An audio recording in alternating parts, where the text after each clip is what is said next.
Question: is Mawlid allowed? Mawlid is a commemoration or celebration of the date that is believed to be the birthday of the Prophet Muhammad sallallahu alaihi wasallam. It first began to be celebrated a couple of hundred years after the death of Allah's Messenger, and everybody agrees that it was not celebrated during his lifetime nor during the lifetime of the Salaf. So, is Mawlid allowed? There are really only two views on this. One is that Mawlid is recommended, it's a sunnah, or that Mawlid is haram and that it is bid'ah. The group that says Mawlid is haram brings evidences that it was not celebrated any time during the era of the Salaf, and additionally the Prophet Muhammad ﷺ prohibited us from having anything other than the three Eids. The three Eids being Eid al-Adha, Eid al-Fitr, and the day of Jum'ah every week. The root of this ikhtilaf actually has to do with a wider issue, which is what is the definition of bid'ah.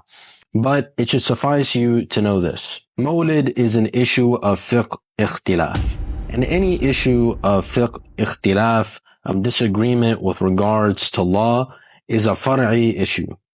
It is a secondary matter, and it is not an asli issue. It is not a fundamental matter.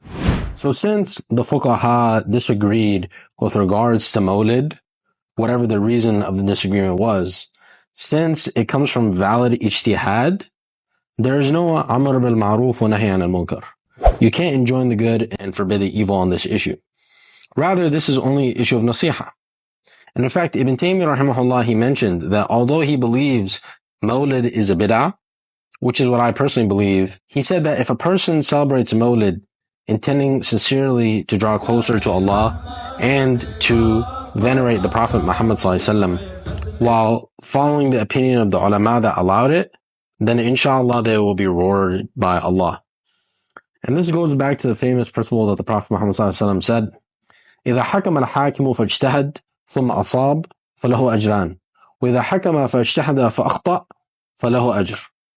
That the Prophet Muhammad ﷺ said, when the ruler or when the faqih makes a ruling, if he's correct, then he has two rewards. And if he's incorrect, he still gets one reward. Wallahu ta'ala alam.